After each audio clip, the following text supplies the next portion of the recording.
Hello, beautiful friends. I am Laurel Bleadon-Maffei with Illuminating Souls, welcoming you to this episode of Sleepy Bedtime Blessings, a podcast designed to help you rest, relax, and fall asleep, all while deepening in your connection with your beautiful team of angels who love you so. If we're meeting for the first time, I am an angelic practitioner, a spiritual teacher, and an encourager of souls. And I do this through one-on-one angel sessions, which are beautiful. If you're ever guided to book one, it would be my blessing to facilitate a session for you. They are 60 minutes in length and take place over the phone. I call in the light, I call in the angels,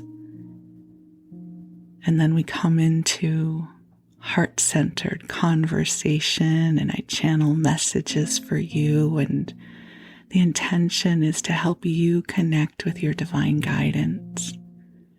So if you're ever interested in booking a session, just go on over to my website, illuminatingsouls.com. And I also offer soul mentoring, which helps you navigate an expanse of change in your life or growth, and a variety of classes that will help you feel more loved and supported and inspired as you navigate your day. So lots of ways we can connect outside of this podcast, but for now, it is your time. It is your time to rest. And that is our intention as we gather together here in this episode. So I invite you to take a nice deep breath in and out and get comfortable in your body. Just let yourself get all cozy and snuggle on in as the angels and I bring waves of love to you. So as I was preparing for this episode,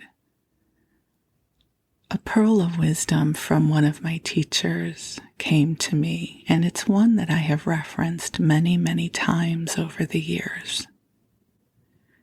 She says that it's one thing to learn a spiritual principle.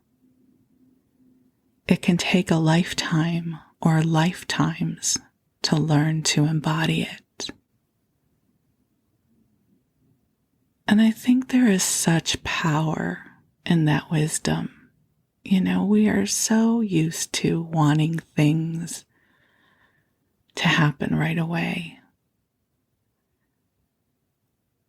Part of the reason I was contemplating this was, if you happen to listen to the last episode, episode 60, I share with you a bit about how I opened to the angels. And, you know, on my path of self-growth and opening to my spiritual gifts, there are some big, bold moments, moments when I know that something changed. And I sometimes share these with you. But so much of my development and healing was more subtle. And I shared in the last episode that it lives in me almost like an impressionist painting. And I have to tease apart the threads to remember how everything happened. And my connection with the angels is a bit like that. I didn't have this one glorious moment of realizing, oh, the angels are here. It's like they started dwelling with me for quite some time before I recognized that this would be my path. And there isn't one single story I can share with you about that. There's many, many smaller ones, and many more that I do not even recall. But much like an impressionist painting, at one point I look at my life and there they are. And I think that's why my teacher's pearl of wisdom has resonated with me so much over the years. You know, we've all gone to weekend workshops, yes. Or taken a class and we think, oh, this is going to be it. This is going to change my life. I'm going to learn how to fill in the blank once and for all. And that's not to say that those things never happen. I've had it happen before. But more often than not, our evolution is subtle. We might learn a spiritual principle, or we might be invited to shift how we hold something in consciousness. And just because our intellect understands it, it does not mean that the full beingness of all that we are has opened to embody it. I bring this up because I think for so many of us, we hold the bar really high in terms of how we think we should be in our experiences in the world. As a teacher, I will often share with you my very earthly moments. And I do this because I don't want anyone to ever perceive that I have reached this full embodiment of light. I am a human being in all the wondrous and challenging things that come with that. That yes, I have learned about the power of forgiveness.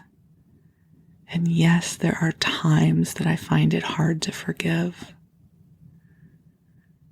That I have learned about divine love. And there are times when it's not easy for me to access my own loving and service to an individual or a situation. I don't say this to boast about it. I just mean that I am here on the Earth School along with all of you. And I bring this up so that perhaps it will help you be more gentle with yourself in your own healing process. That you'll have more compassion for where you are on the paradigm of your journey. As my angels, as Josephus specifically said to me and others before, we hate to break it to you, but you did not embody to be an avatar in this lifetime. I think it's really important to remember this. None of us are meant to live on pedestals. We learn to take in these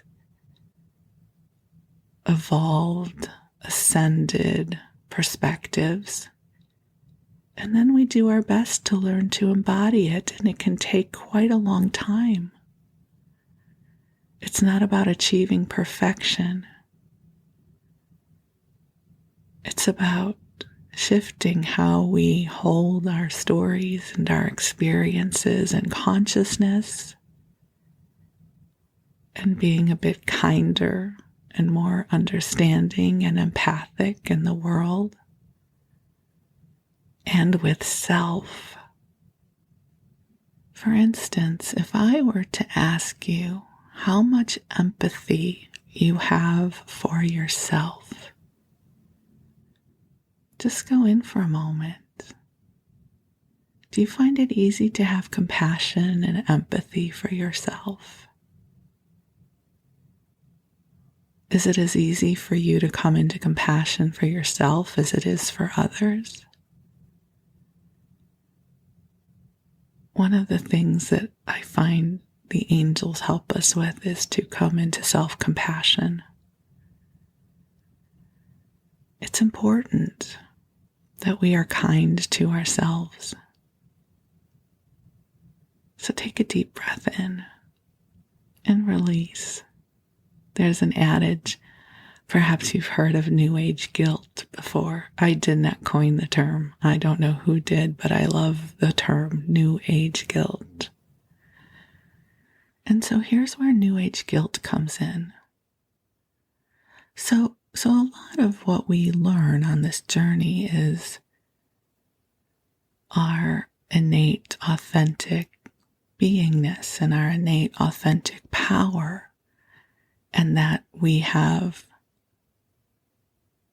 influence over so many aspects of our consciousness and our mind. So we learn things like your thoughts create your reality and law of attraction. And then how do we explain when we're in the doldrums and things aren't going well? We might connect the dots to make that infer that I'm doing something wrong. I am to blame. I am bad. And we feel badly if we're in the middle of a storm. And you see this all the time, evidence of this, where everybody else has our answer, whatever that is. I think of my friends who have chronic illnesses. And often when I see somebody post about a chronic illness on Facebook or social media, another platform, people are like, have you tried? Have you tried celery juice? Are you gluten-free? Have you eaten watermelon on Tuesdays?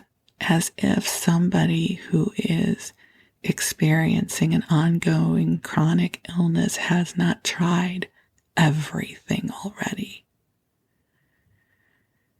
And I think about my own journey with my weight, that I have spent 55 years looking for my answer.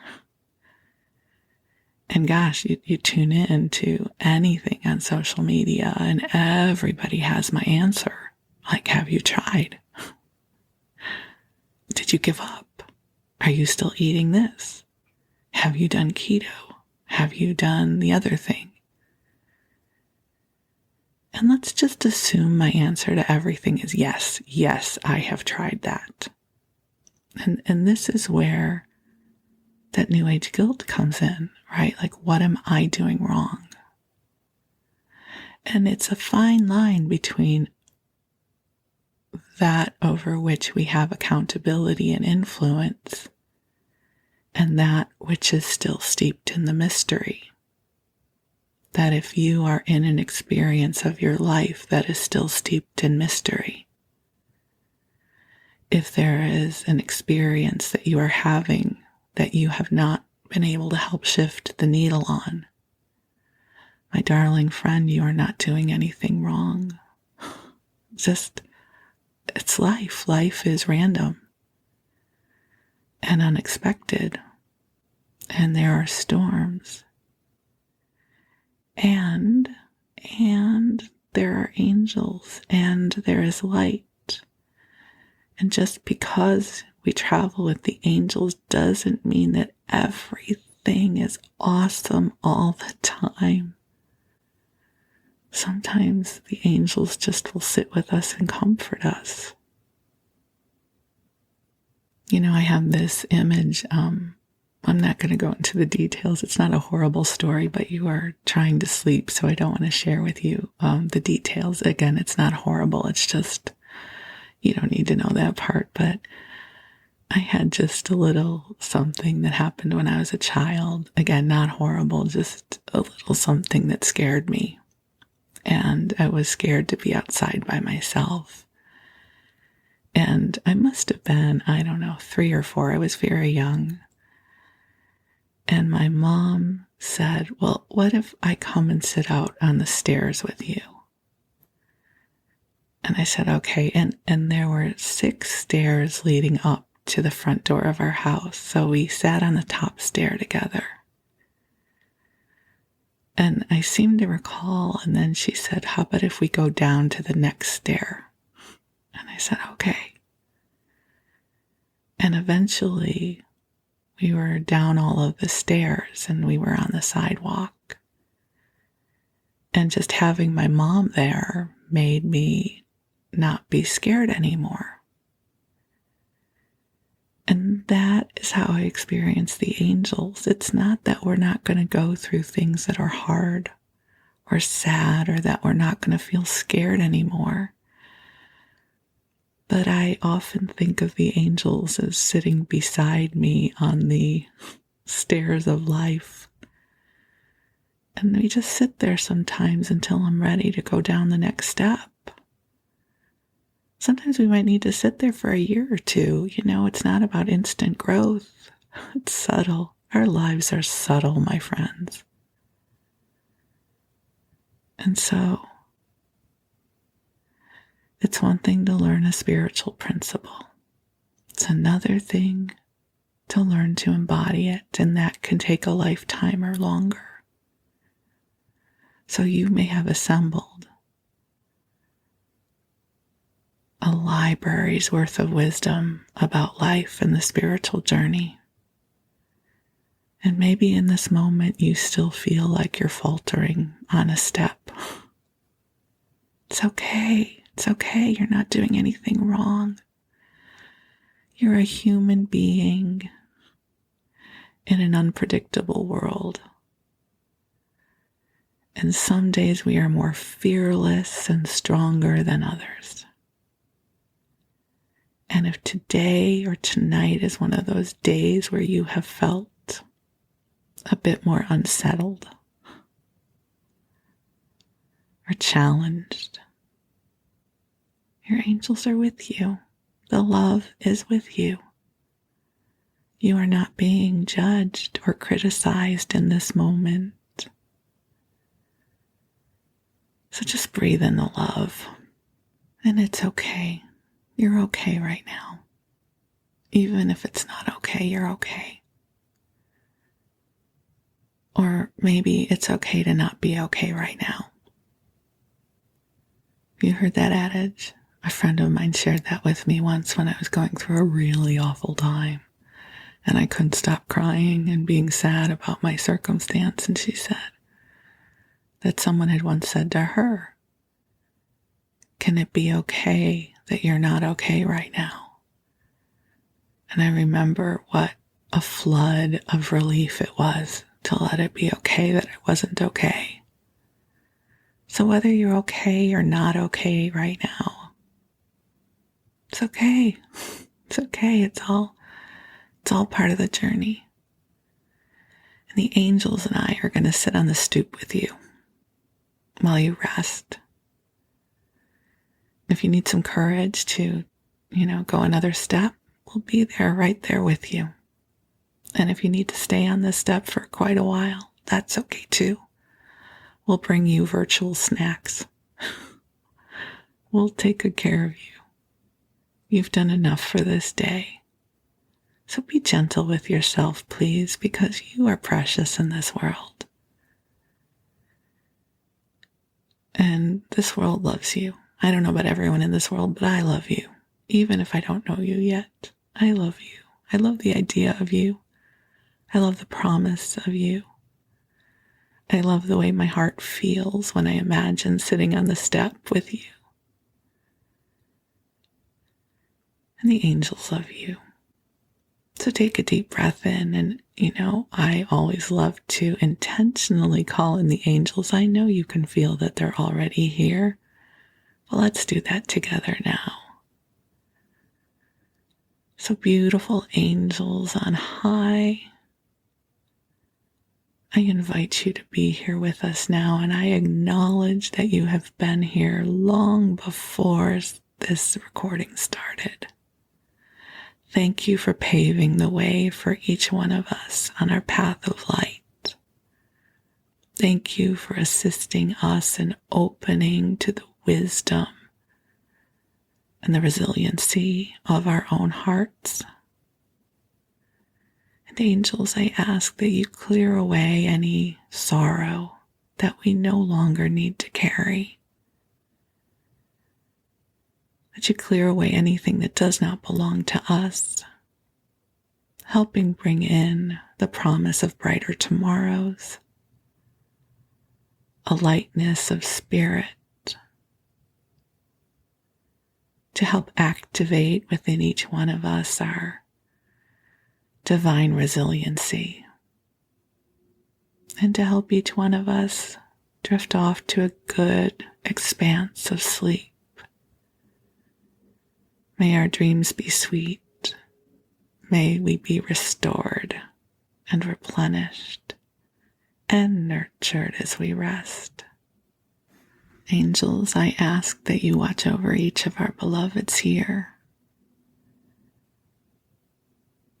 That I know that you are aware of all that is transpiring for them right now, and that you are creating a cascade of love to help them navigate whatever is in front of them. So beautiful ones, just take a deep breath in and let the love pour over you. This love has been calibrated just for you. And it is here to help you heal and connect with authentic inspiration. It is here to help you remember who you are, that you are precious in this world. And we are so deeply grateful for the gift of you. So take another breath in and out and give yourself permission to drift off. And while you do, I'm going to read you a story. And this episode's going to run about an hour, so you've got plenty of time. Just listen. I'm going to try and read it to you in a way that is lulling and comforting. And if you find you're still awake at the end of the hour and want more company, there are 60 other episodes you can listen to. So just queue another one up and we will keep you company. But for now, here's our story. So tonight we are going to return to Part 6 of Little Women by Louisa May Alcott. You may already be familiar with this story. It's the story of 4 sisters, Meg and Jo and Beth and Amy. They call their mom Marmee. They also have a housekeeper named Hannah.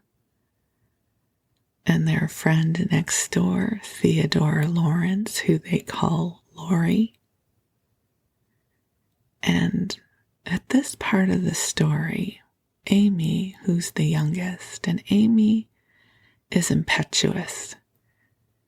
And she is a temper, and she really dislikes being the youngest. She's ready to grow up, and she does not like that she is held back because of her age. And in this chapter, Amy does a really bad thing.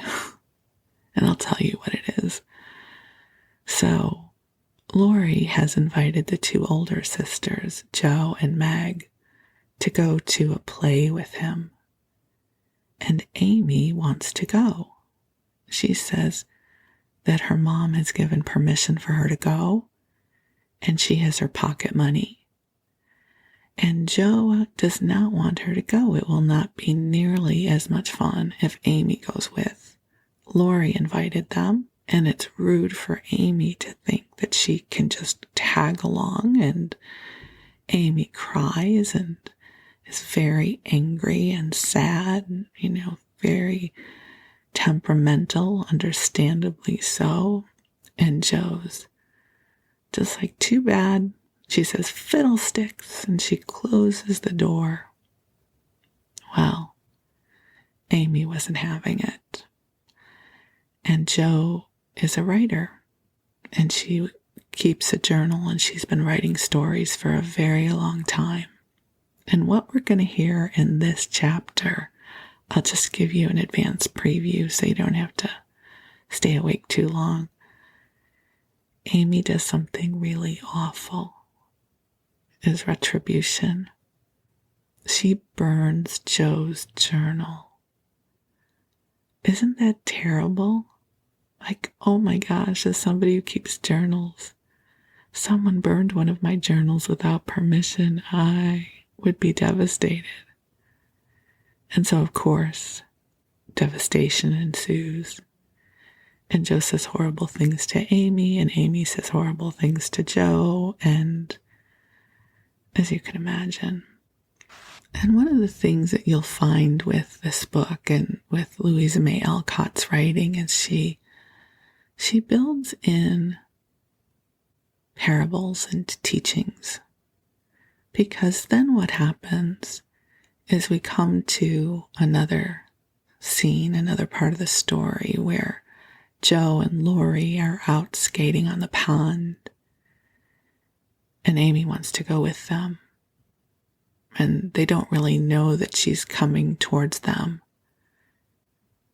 And there's a thin part of ice on the pond, and Amy falls through the ice into the water. And so Joe and Lori have to scramble to try to save her. And that becomes the catalyst for the forgiveness. Right? I'm so sorry I said that to you, and I'm so sorry that I burned the journal, and they reconcile. And if you ever get a chance to learn about Louisa May Alcott and her life, she grew up knowing Emerson and Thoreau, and she was an abolitionist, and she was a suffragette, and really was very awakened, I would say, for her time. So I just think it's always interesting that she builds these stories. She teaches us something as she's writing this book, but it's not heavy-handed. So anyways, that's my little soliloquy about Little Women and Louisa May Alcott. I have not done it justice, but it's something that I enjoy about this book.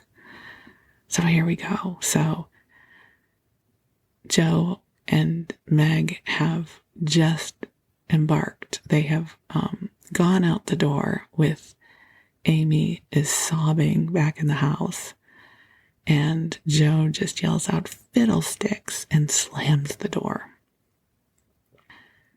They had a charming time, for the 7 of Castles on the Diamond Lake was as brilliant and wonderful as heart could wish, and that was the play they had gone to see.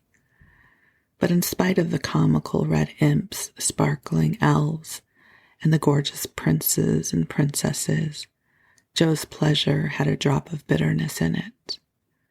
The fairy queen's yellow curls reminded her of Amy, and between the acts she amused herself with wondering what her sister would do to make her sorry for it. She and Amy had had many lively skirmishes in the course of their lives, for both had quick tempers and were apt to be violent when fairly roused.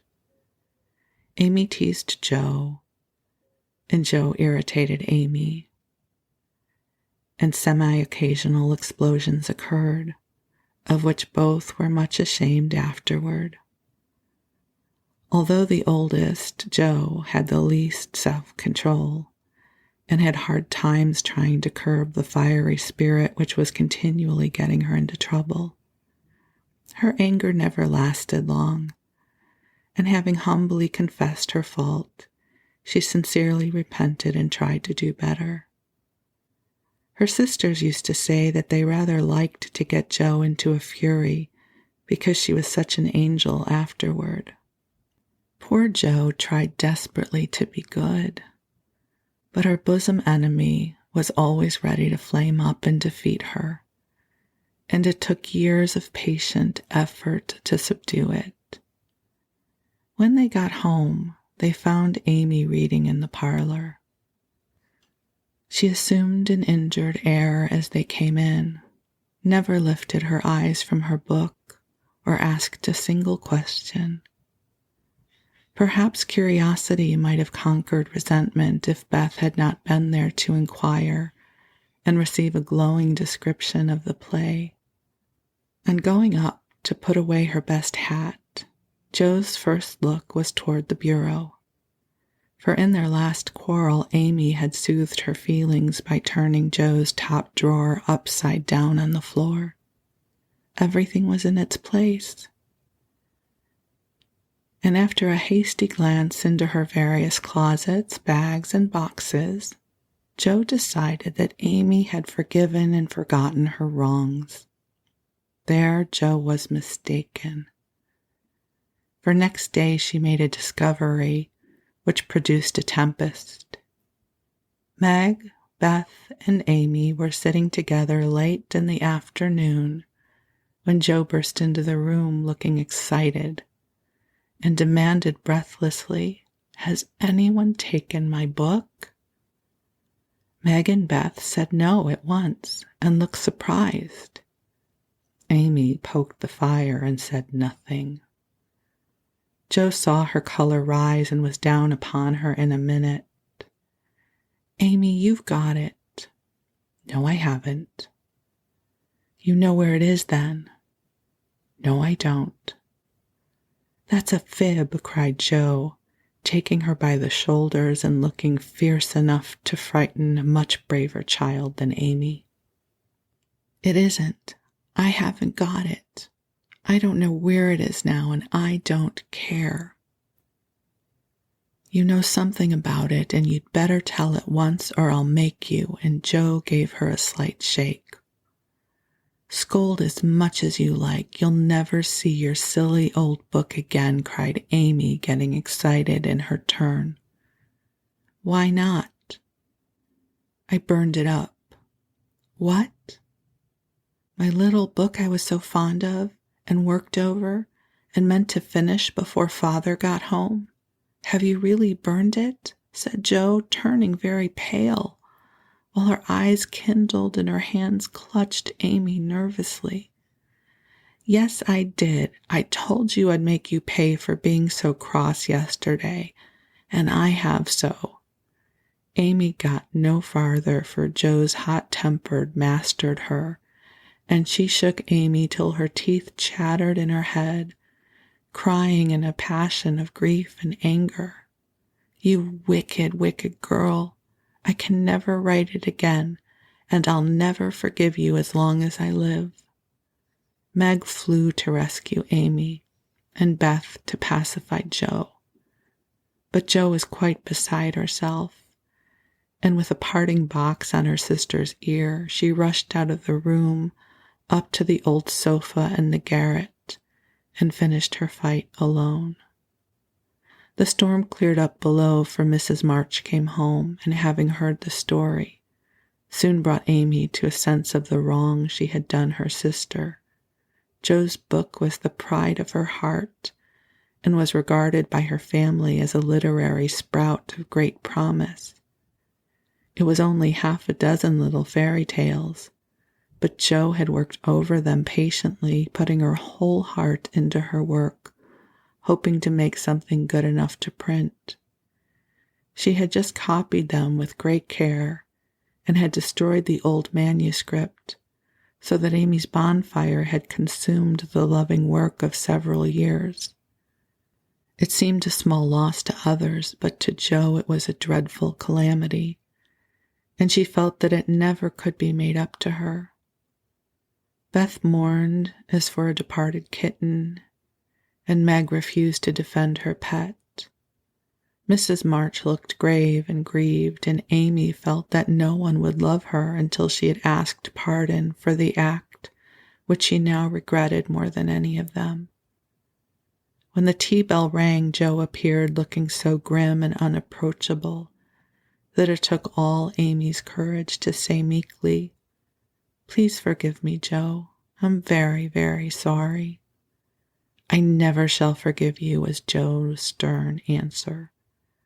And from that moment, she ignored Amy entirely.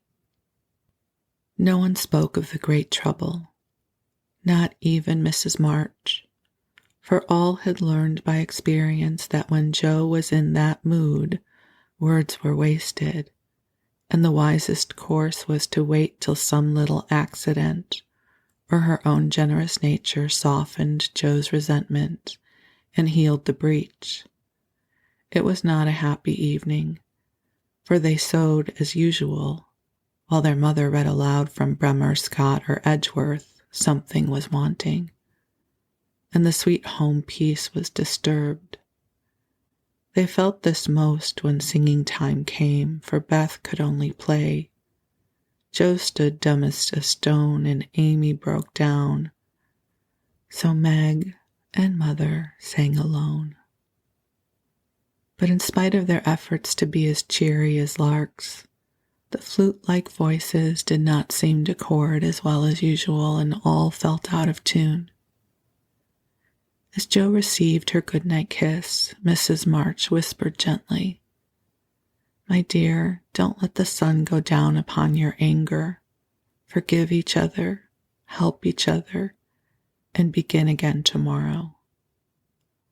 Jo wanted to lay her head down on that motherly bosom and cry her grief and anger all away, but tears were an unmanly weakness, and she felt so deeply injured that she didn't really think she could quite forgive yet. So she winked hard, shook her head, and said gruffly, because Amy was listening, "It was an abominable thing, and she doesn't deserve to be forgiven." With that, she marched off to bed, and there was no merry or confidential gossip that night. Amy was much offended that her overtures of peace had been repulsed, and began to wish she had not humbled herself, to feel more injured than ever, and to plume herself on her superior virtue in a way which was particularly exasperating. Jo still looked like a thundercloud, and nothing went well all day. It was bitter cold in the morning. She dropped her precious turnover in the gutter. Aunt March had an attack of the fidgets. Meg was sensitive. Beth would look grieved and wistful when she got home. And Amy kept making remarks about people who were always talking about being good, and yet wouldn't even try when other people set them a virtuous example. "Everybody is so hateful. I'll ask Laurie to go skating. He is always kind and jolly and will put me to rights, I know," said Jo to herself, and off she went. Amy heard the clash of skates and looked out with an impatient exclamation. "There, she promised I should go next time, for this is the last ice we shall have, but it's no use to ask such a crossed patch to take me." "Don't say that. You were very naughty, and it is hard to forgive the loss of her precious little book, but I think she might do it now, and I guess she will if you try her at the right minute," said Meg. "Go after them. Don't say anything till Jo has got good-natured with Laurie. And just kiss her or do some kind thing, and I'm sure she'll be friends again with all her heart." "I'll try," said Amy, for the advice suited her. And after a flurry to get ready, she ran after the friends who were just disappearing over the hill. It was not far to the river, but both were ready before Amy reached them. Joe saw her coming and turned her back. Laurie did not see, for he was carefully skating along the shore, sounding the ice, for a warm spell had preceded the cold snap. "I'll go on the first bend and see if it's all right before we begin to race," Amy heard him say as he shot away, looking like a young Russian in his fur-trimmed coat and cap. Joe heard Amy panting after her run, stamping her feet and blowing on her fingers as she tried to put her skates on, but Joe never turned and went slowly, zigzagging down the river, taking a bitter, unhappy sort of satisfaction in her sister's troubles. She had cherished her anger till it grew strong and took possession of her, as evil thoughts and feelings always do unless cast out at once. As Laurie turned the bend, he shouted back, "Keep near the shore. It isn't safe in the middle." Joe heard, but Amy was struggling to her feet and did not catch a word. Joe glanced over her shoulder, and the little demon she was harboring said in her ear, "No matter whether she heard or not, let her take care of herself." Laurie had vanished round the bend. Joe was just at the turn and Amy far behind, striking out toward the smoother ice in the middle of the river. For a minute, Joe stood still with a strange feeling in her heart. Then she resolved to go on, but something held and turned her round, just in time to see Amy throw up her hands and go down with a sudden crash of rotten ice, the splash of water, and a cry that made Joe's heart stand still with fear. She tried to call Laurie, but her voice was gone. She tried to rush forward, but her feet seemed to have no strength in them, and for a second she could only stand motionless, staring with a terror-stricken face at the little blue hood above the black water. Something rushed swiftly by her, and Laurie's voice cried out, "Bring a rail, quick, quick." How she did it, she never knew, but for the next few moments she worked as if possessed, blindly obeying Laurie, who was quite self-possessed, and lying flat, held Amy up by his arm and hockey stick till Joe dragged a rail from the fence, and together they got the child out, more frightened than hurt. "Now then, we must walk her home as fast as we can. Pile our things on her while I get off these confounded skates," cried Laurie, wrapping his coat round Amy and tugging away at the straps which never seemed so intricate before. Shivering, dripping, and crying, they got Amy home, and after an exciting time of it, she fell asleep, rolled in blankets before a hot fire. During the bustle, Joe had scarcely spoken, but flown about, looking pale and wild, with her things half off, her dress torn, and her hands cut and bruised by ice and rails and refractory buckles. When Amy was comfortably asleep, the house quiet, and Mrs. March sitting by the bed, she called Joe to her and began to bind up the hurt hands. "Are you sure she's safe?" whispered Joe, looking remorsefully at the golden head, which might have been swept away from her sight forever under the treacherous ice. "Quite safe, dear. She's not hurt, and won't even take cold. I think you were so sensible in covering and getting her home quickly," replied her mother cheerfully. "Laurie did it all. I only let her go. Mother, if she should die, it would be my fault." And Joe dropped down beside the bed in a passion of penitent tears, telling all that had happened, bitterly condemning her hardness of heart, and sobbing out her gratitude for being spared the heavy punishment which might have come upon her. "It's my dreadful temper. I try to cure it. I think I have, and then it breaks out worse than ever. Oh, Mother, what shall I do? What shall I do?" cried poor Joe in despair. Watch and pray, dear. Never get tired of trying, and never think it's impossible to conquer your faults, said Mrs. March, drawing the blowsy head to her shoulder and kissing the wet cheek so tenderly that Joe cried even harder. You don't know. You can't guess how bad it is. It seems as if I could do anything when I'm in a passion.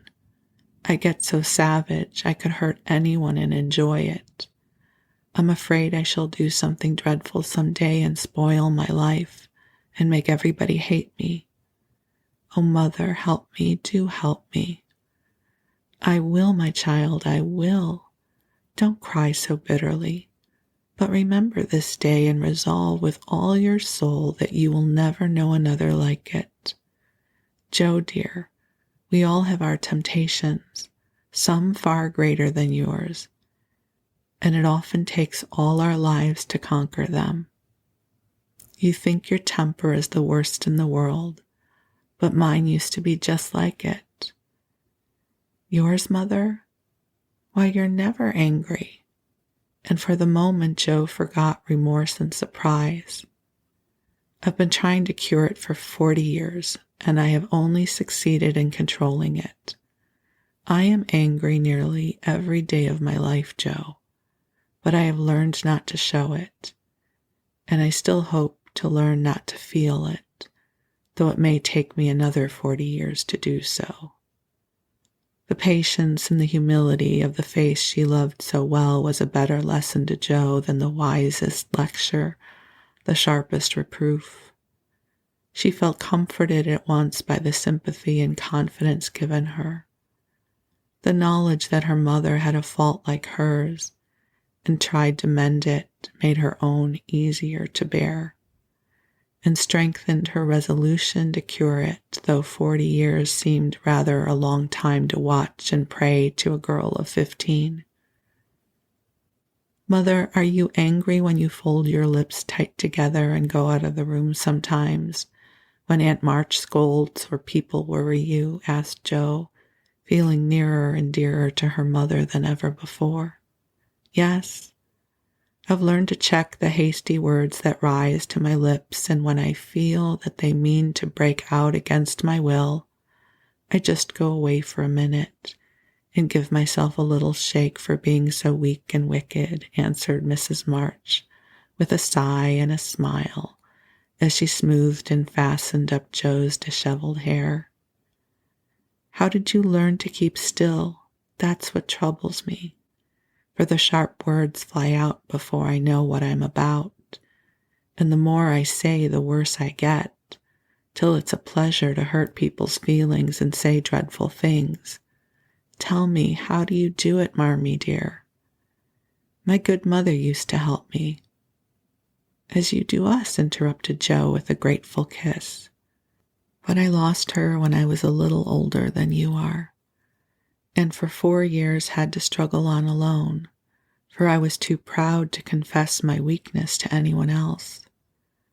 I had a hard time, Joe, and shed a good many bitter tears over my failures, for in spite of my efforts, I never seemed to get on. Then your father came, and I was so happy that I found it easy to be good. But by and by, when I had 4 little daughters round me and we were poor, then the old trouble began again. For I am not patient by nature, and it tried me very much to see my children wanting anything. Poor mother, what helped you then? Your father, Joe. He never loses patience, never doubts or complains, but always hopes and works, and waits so cheerfully that one is ashamed to do otherwise before him. He helped and comforted me, and showed me that I must try to practice all the virtues I would have my little girls possess, for I was their example. It was easier to try for your sakes than for my own. A startled or surprised look from one of you when I spoke sharply rebuked me more than any words could have done, and the love, respect, and confidence of my children was the sweetest reward I could receive for my efforts to be the woman I would have them copy. Oh, Mother, if I'm ever half as good as you, I shall be satisfied, cried Jo, much touched. I hope you will be a great deal better, dear, but you must keep watch over your bosom enemy, as your father calls it, or it may sadden, if not spoil, your life. You have had a warning. Remember it and try with heart and soul to master this quick temper before it brings you greater sorrow and regret than you have known today. I will try, Mother. I truly will. But you must help me, remind me, and keep me from flying out. I used to see Father sometimes put his fingers on his lips and look at you with a very kind but sober face, and you always folded your lips tight and went away. Was he reminding you then? Asked Jo softly. Yes. I asked him to help me so, and he never forgot it, but saved me from many a sharp word by that little gesture and kind look. Jo saw that her mother's eyes filled and her lips trembled as she spoke, and fearing that she had said too much, she whispered anxiously, Was it wrong to watch you and to speak of it? I didn't mean to be rude, but it's so comfortable to say all I think to you and feel so safe and happy here. My Jo, you may say anything to your mother, for it is my greatest happiness and pride to feel that my girls confide in me and know how much I love them. I thought I'd grieved you. No, dear, but speaking of Father reminded me how much I miss him, how much I owe him, and how faithfully I should watch and work to keep his little daughters safe and good for him. Yet you told him to go, Mother, and didn't cry when he went, and never complain now or seem as if you needed any help, said Jo, wondering. I gave my best to the country I love, and kept my tears till he was gone. Why should I complain when we both have merely done our duty and will surely be the happier for it in the end? If I don't seem to need help, it is because I have a better friend even than Father to comfort and sustain me. My child, the troubles and temptations of your life are beginning and may be many, but you can overcome and outlive them all if you learn to feel the strength and tenderness of your heavenly Father as you do that of your earthly one. The more you love and trust him, the nearer you will feel to him, and the less you will depend on the human power and wisdom. His love and care never tire or change, can never be taken from you, but may become the source of lifelong peace, happiness, and strength. Believe this heartily and go to God with all your little cares and hopes and sins and sorrows as freely and confidingly as you might come to your mother. Jo's only answer was to hold her mother close, and in the silence which followed, the sincerest prayer she had ever prayed left her heart without words. For in that sad yet happy hour, she had learned not only the bitterness of remorse and despair, but the sweetness of self-denial and self-control, and led by her mother's hand, she had drawn nearer to the friend who always welcomes every child with a love stronger than that of any father, tenderer than that of any mother. Amy stirred and sighed in her sleep, and as if eager to begin at once to mend her fault, Jo looked up with an expression on her face which it had never worn before.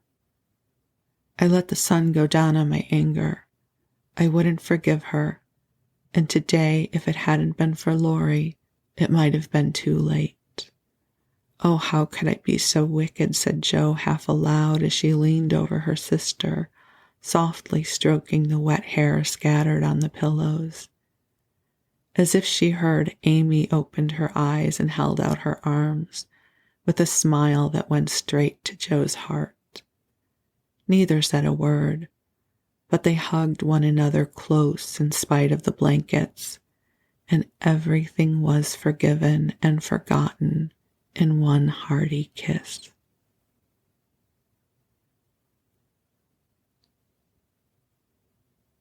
Isn't that a beautiful way to resolve that story, that part of the story? There's still so much more of this book to read. It will take us a long time to get through it, but this little segment to me just always touches my heart.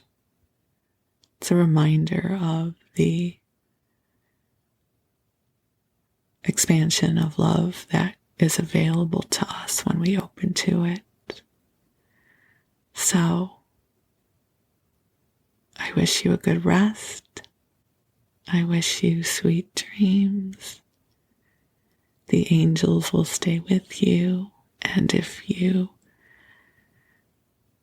are ready for this episode to end, I invite you to queue up another one, and we'll be right here with you. I love you very much. Thank you.